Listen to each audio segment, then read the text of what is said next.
Imagine you live in Nova Scotia and these paper balls represent your salary. Well, guess what?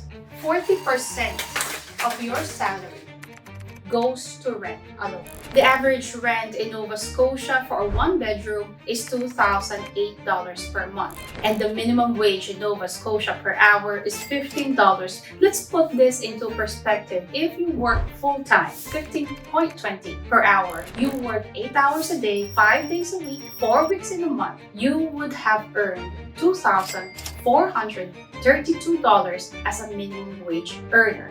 And $2,008 of this will go to a one-bedroom apartment. This does not even include your utilities, your groceries, your mobile, your transportation, etc., etc., etc.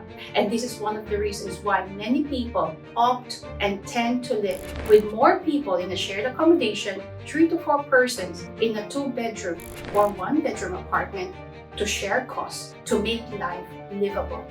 This is one of the hard truths living in Nova Scotia. Nova Scotia actually recorded the highest hike on rental costs across Canada, and this is how expensive it is to live in the province. Transportation is another hard truth living in Nova Scotia. There is just no reliable transportation system in the province. There is no tram system in the province. If you need to go places, you are forced to buy a car, and owning a car is not cheap.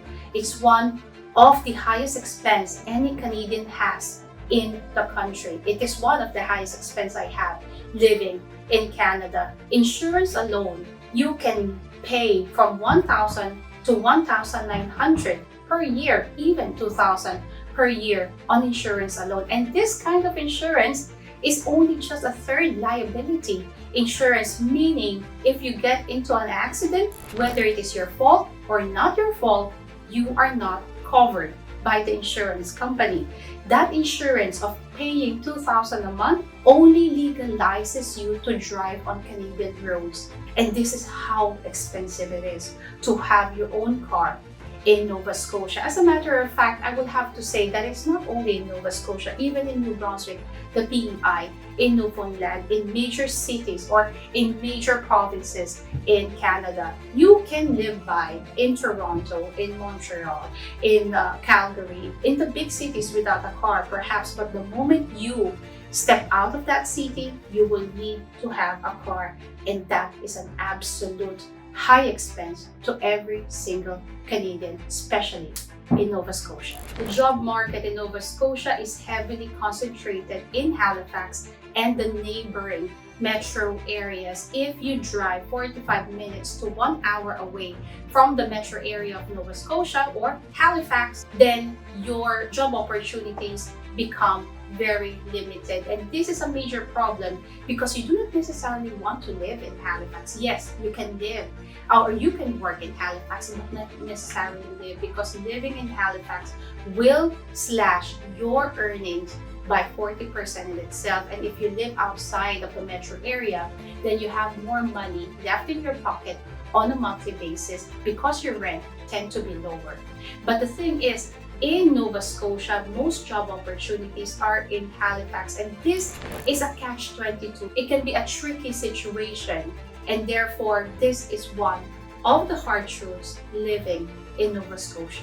Nova Scotia is also a tourist-heavy industry, meaning many businesses rely on tourism. But the problem with this is that during the winter season, tourism is gone. And therefore, what happens to those people who work in the tourism industry? They would have to look for another job. This is a seasonal kind of job. This is not reliable. It just cannot be your way of living or your way of work continuously for a long time.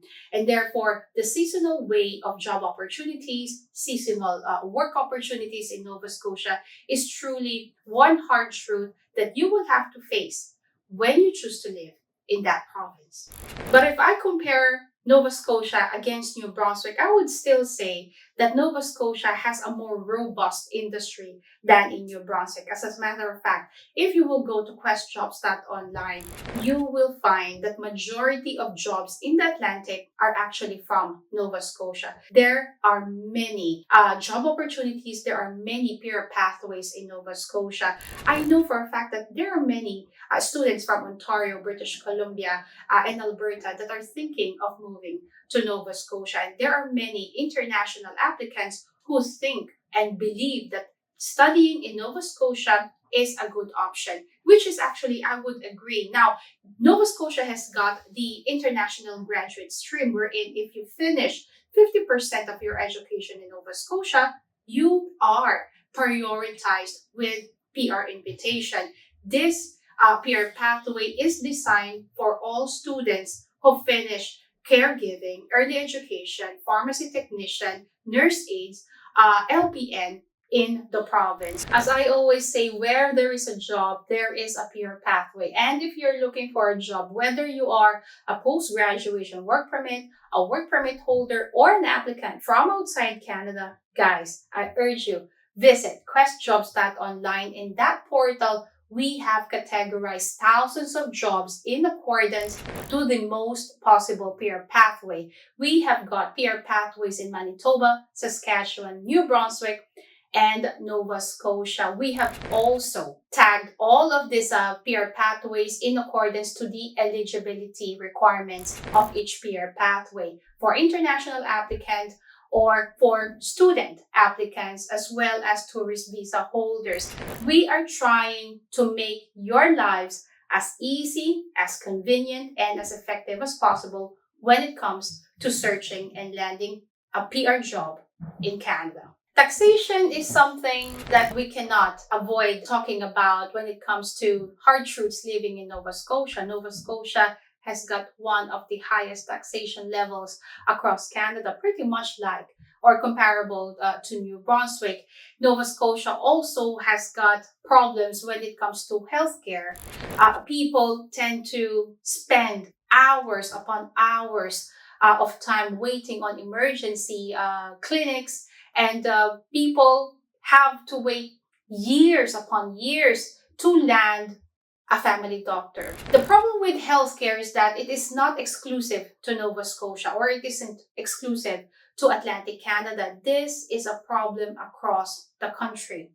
But it seems that in Nova Scotia, physicians and healthcare workers are not very happy. And what happens is that healthcare workers tend to move outside of the province and into the western provinces because they earn more in those provinces. Is it worth moving to Nova Scotia? And the answer really depends on your circumstances.